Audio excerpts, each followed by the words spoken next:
आज का मुख्य समाचार। विदर्भ समाज की पवित्र भूमि नागपुर में कई सालों से सावनी पूर्णिमा पर आनंद मार्ग प्रचारक संघ द्वारा आनंद उत्सव बिना भेदभाव और एकताबद्ध रूप से मनाया जाता है।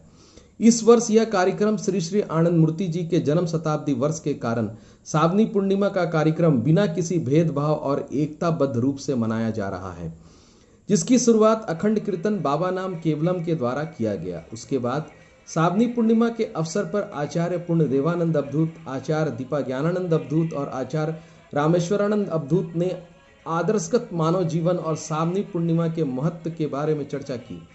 इस ऐतिहासिक कार्यक्रम में श्री श्री आनंद मूर्ति जी के कथन एक चौका एक चूल्हा एक है मानव समाज को चरितार्थ किया है। आइए सुनते हैं आदर्शगत जीवन पर अपना वक्तव्य रखते हुए आचार्य पूर्णदेवानंद अवधूत और आचार्य दीपा ज्ञानानंद अवधूत और श्रावणी पूर्णिमा के महत्व पर अपना वक्तव्य देते हुए आचार्य रामेश्वरानंद अवधूत।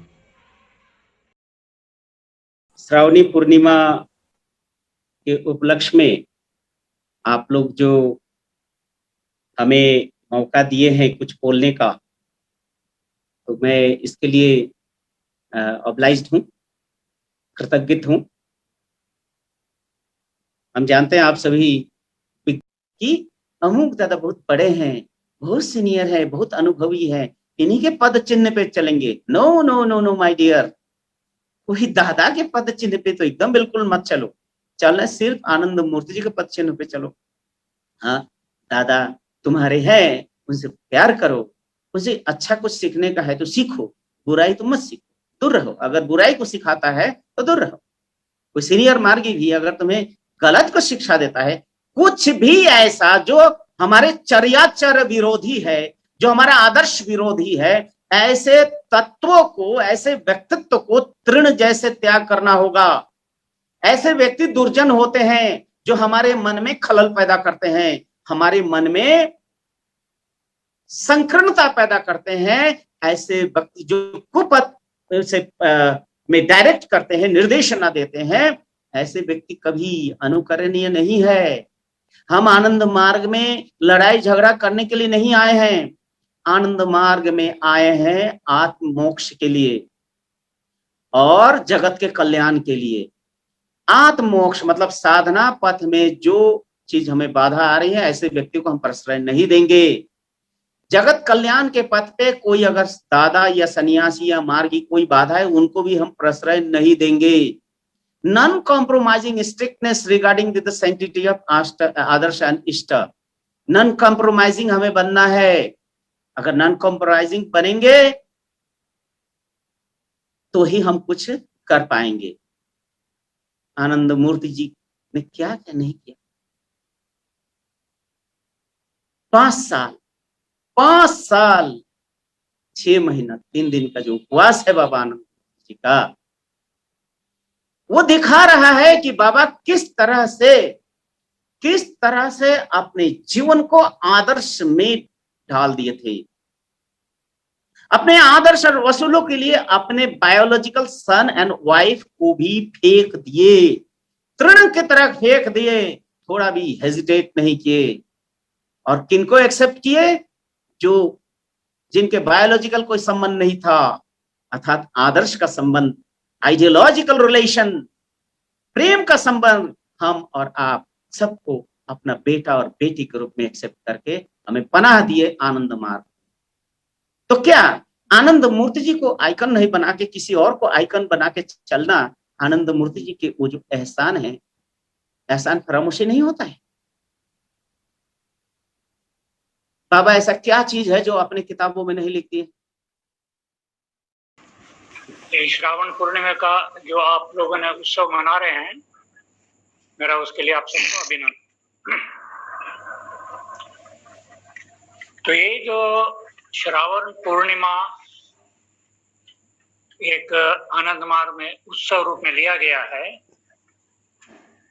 वैसे तो एक उत्सव एक सामाजिक आवश्यकता है।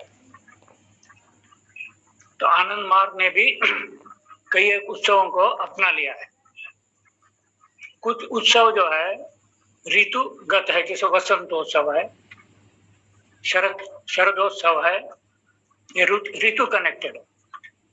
कुछ उत्सव है हमारे गुरु का जन्म दिवस को लेकर के या इस संबंध में कुछ उत्सव है।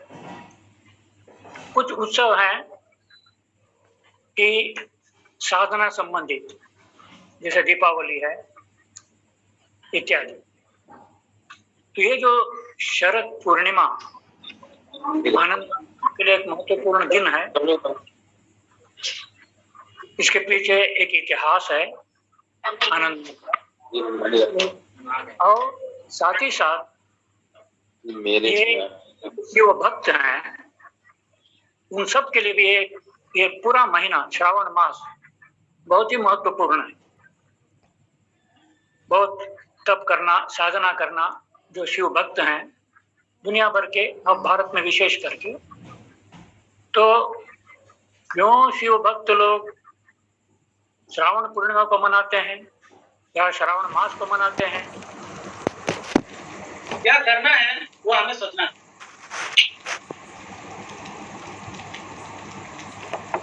वो नहीं सोच करके हमारे हम सब बोलते हैं ऐसा हो गया, वैसा हो गया, ये हो गया, वो हो गया, वो गिर गया, वो भाग गया, वो ऐसा हो गया, ऐसा नहीं। यह हमें नहीं सोचना। ये अगर सोचते हैं तो क्या होगा, हम नेगेटिव से प्रभावित हो, नेगेटिव से प्रभावित हो, हम भी नेगेटिव हो जाए, और नेगेटिव होते होते क्या हो जाएगा कि हम भटक।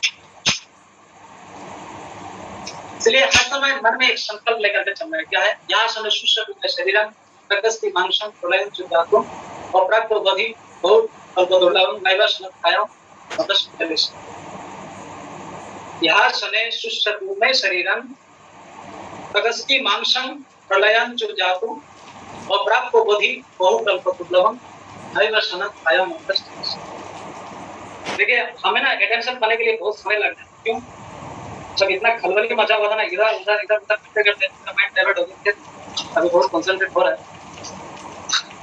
तो सुनिए आप लोग कि इतिहास में शुष्क गुरु में शरीरं तगस्ति मानसं प्रलयं च जातु अपराक्ष बोधि बहुत अल्प दुर्लभम नैव शनत आयो मत्तस्य। गौतम बुद्ध ने ये संकल्प लिया जब साधना में बैठे थे कि जब तक ना हमें एनलाइटनमेंट ना मिल जाए तब तक ये आश्रम से हम हटेंगे। मेडिटेशन में बैठे हैं, हम इस मेडिटेशन से तो हम लोग जब मेडिटेशन करते हैं, जब इस राह को हम पकड़ लिए हैं, जब आप परमात्मा को पकड़ लिए हैं, जब हम लोग मुक्ति को पकड़ लिए हैं, तब छोड़ने का नहीं।